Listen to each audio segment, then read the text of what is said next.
Hi guys, welcome back my new vlog. तो ये vlog मैंने बनाया था जिस दिन हम लोग गए थे खाटू श्याम जी।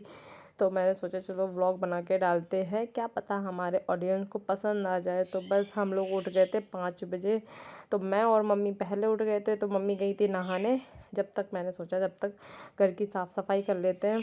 तो हमने यहाँ पे उठा ली झाड़ू, और झाड़ू लगाते लगाते मैं राधा राधा का नाम जाप करती रहती हूँ। और फिर सुबह सुबह झाड़ू वाड़ू लगू के पोछा वोछा भी हमने लगा दिया था, क्योंकि हमको बहुत जल्दी निकलना था। क्योंकि गर्मी का टाइम है और गर्मी बहुत ज़्यादा हो जाती है, और बस वगैरह में निकलना था, तो वैसे ही बहुत ज़्यादा भीड़ भाड़ हो जाती है।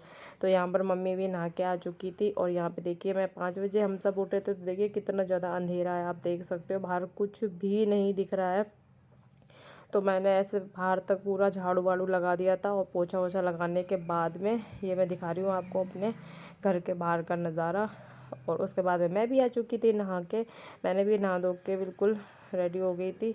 और यहाँ पे मम्मी ने नहा धो के पहले ही आ चुकी थी, तो उन्होंने पूजा की तैयारी भी कर ली थी। और साथ साथ हमारे लड्डू जी को भी दूध वगैरह पिला रहे थे, क्योंकि हमको आते आते रात ही हो जाएगी, तब तक हमारे लड्डू जी भूखे ना रहें, उनको भूखी ना लगे, इसलिए हमने उनको दूध पिला दिया था।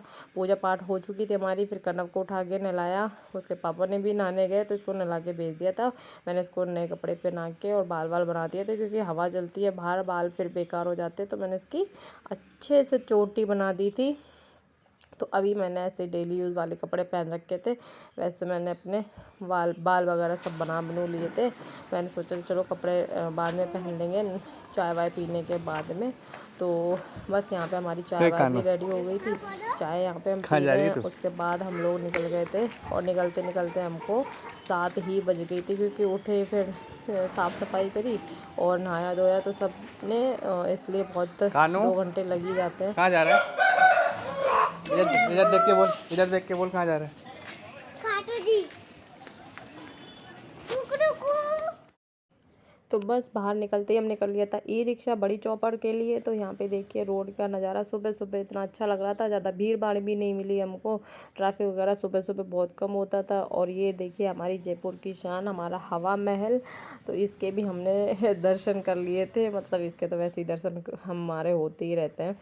तो ये रहा हमारा हवा महल, सोचा आप लोगों को भी दिखाते हैं। उसके बाद हम लोगों ने बड़ी चौपड़ से पकड़ ली थी मेट्रो सिंधी कैंप के लिए। और फिर हम लोग मेट्रो में आराम से बैठ के गए। हालांकि इतनी गर्मी नहीं थी, लेकिन हमने फिर भी मेट्रो में सफ़र करा, हमें बहुत अच्छा लगा। उसके बाद हम लोग पहुंच गए थे सिंधी कैंप।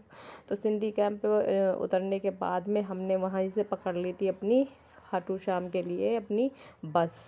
तो रिंगस तक हमारी बस गई थी। उसके बाद फिर हमने दूसरी बस पकड़ी, फिर सीधे हम लोग बाबा के मंदिर तक पहुंचा दिया था उस बस ने। तो वहाँ से हम लोग पहुँच गए थे 12 बजे। और यहाँ पे बहुत ज़्यादा भीड़ थी, क्योंकि संडे का दिन था और अगले दिन थी 11। तो लोग पता नहीं, बहुत भीड़ थी, बहुत ज़्यादा भीड़ थी। लगभग हम लोग 12 बजे उतरे, और हम लोगों ने 3.5 घंटा पैदल यात्रा की, तब जाके हम लोग मंदिर एंटर करे। मतलब 3:30 बजे हमें बाबा जी के दर्शन हुए थे। और गर्मी थी, धूप थी, और हमें बस अपना मतलब बाबा जी के दर्शन करने थे, तो बस इसलिए कुछ इतना पता नहीं चला, निकल गया रास्ता आराम से। थोड़ा बहुत दिक्कत हुई बच्चे के साथ में, क्योंकि छोटा सा बच्चा है, तो उसके साथ में थोड़ी बहुत तो परेशानी होती है। लेकिन हमारी बेटी बहुत ज़्यादा हिम्मत वाली है, उसने ज़्यादा परेशान नहीं करा। चलते चलते हम लोगों ने जो श्याम बाबा का कुंड है उसके भी हमने दर्शन कर लिए थे। यहाँ पे मैं पहली बार आई हूँ, और बाबा जी के दरबार में आज चौथी बार जा रही हूँ।